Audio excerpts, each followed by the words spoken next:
नमस्कार दोस्तों, स्वागत है मेरे YouTube चैनल में। आज हम जा रहे हैं नैमिषारण्य धाम।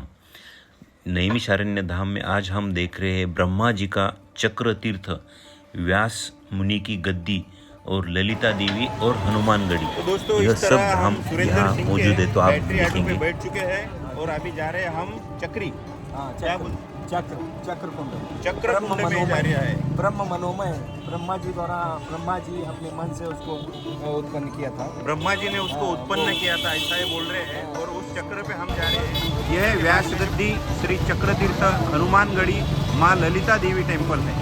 तो हम अभी उधर जा रहे हैं।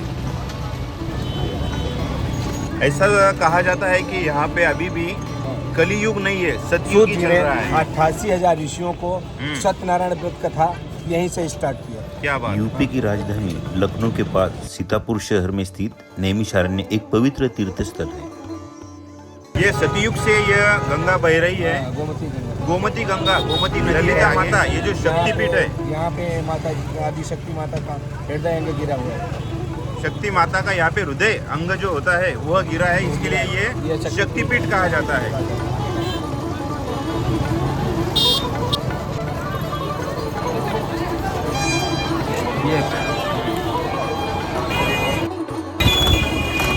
पास ही में हनुमानगढ़ी हनुमान जी का क्षेत्र है। आई रावण का वध करने के पश्चात पातालपुरी से राम लक्ष्मण को कंधे पे उठा के हनुमान जी पातालपुरी से यहीं पे विश्राम किया था। तो उनकी दक्षिण मुखी प्रतिमा स्थापित है, हनुमानगढ़ी के नाम से जाना जाता है। और पांडव किला है यहाँ पे।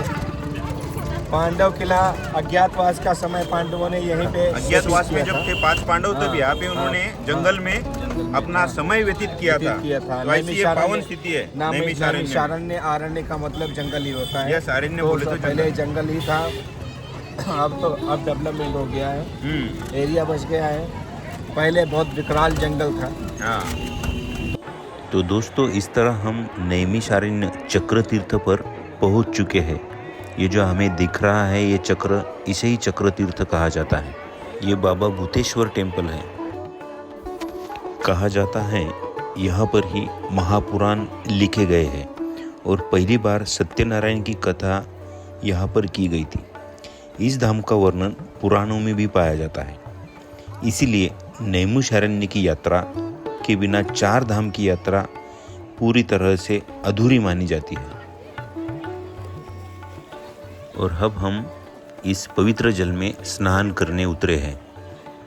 बहुत ही अच्छा पानी है और ये इस चक्र के आजू बाजू घूमते रहता है। गोमती नदी से ये पानी आता है। इस स्थान को नैमिषारण्य, नेमिष या निमिषार के नाम से भी जाना जाता है। नैमिषारण्य का नाम नैमिष नामक वन की वजह से रखा गया है। इसके पीछे एक कहानी है कि महाभारत युद्ध के बाद साधु संत कलियुग के प्रारंभ को लेकर काफ़ी चिंतित थे।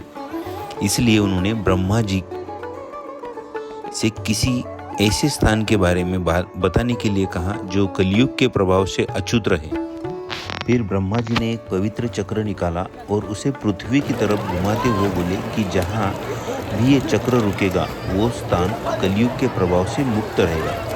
फिर ब्रह्मा जी का चक्र नैमिष वन में आकर रुका। इसीलिए साधु संतों ने इसी स्थान को अपनी तपोभूमि बना लिया। ब्रह्मा जी ने खुद भी इस स्थान को ध्यान योग के लिए सबसे उत्तम बनाया था। प्राचीन काल में करीब 88,000 ऋषि मुनियों ने इस स्थान पर तप किया था। इसके अलावा रामायण में भी ये उल्लेख है कि इस स्थान पर भगवान श्री राम ने अश्वमेध यज्ञ पूरा किया था और महर्षि वाल्मीकि लव कुश भी इनका मिलन इसी स्थान पर हुआ था। इसके अलावा महाभारत काल में युधिष्ठिर और अर्जुन भी इसी जगह आए थे।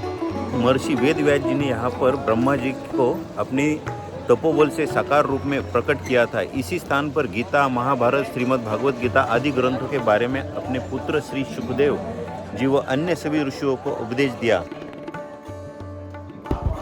मुख्यतः यहाँ पर चक्रतीर्थ, भेतेश्वरनाथ मंदिर, व्यास गद्दी, हवन कुंड, ललिता देवी का मंदिर, पंचप्रयाग, शेष मंदिर, क्षेमकाया मंदिर, हनुमानगढ़ी, शिवाला भैरव जी मंदिर, पंच पांडव मंदिर, पंचपुराण मंदिर, माँ आनंदमयी आश्रम, नारदानंद सरस्वती आश्रम, देवपुरी मंदिर, रामानुज कोट, अहाबिल मठ और परमहंस गौड़िया मठ आदि के नाम यहाँ पे शामिल हैं। अभी हम देख रहे हैं व्यास गद्दी।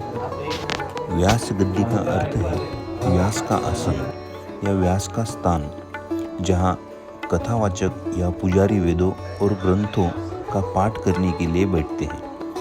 यह स्थान वेद व्यास के आश्रम के रूप में भी जाना जाता है, जहाँ उन्होंने वेदों, पुराणों और महाभारत की रचना की थी। व्यास गद्दी नैमिषारण्य में एक महत्वपूर्ण धार्मिक स्थल है, जहाँ महर्षि वेद व्यास ने अपने ज्ञान का प्रसार किया था। व्यास गद्दी पर वही बैठता है जिसके पास बुद्धि, ज्ञान और विद्वत्ता हो, लेकिन अभिमान बिल्कुल भी ना हो।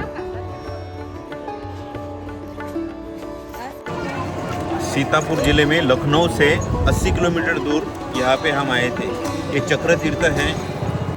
चक्र तीर्थ की परिक्रमा करने से अपने अंदर की मनोकामना पूरी हो जाती है, ऐसा कहा जाता है। धन्यवाद मित्रों। मैं सचिन कापुरे, लोनार।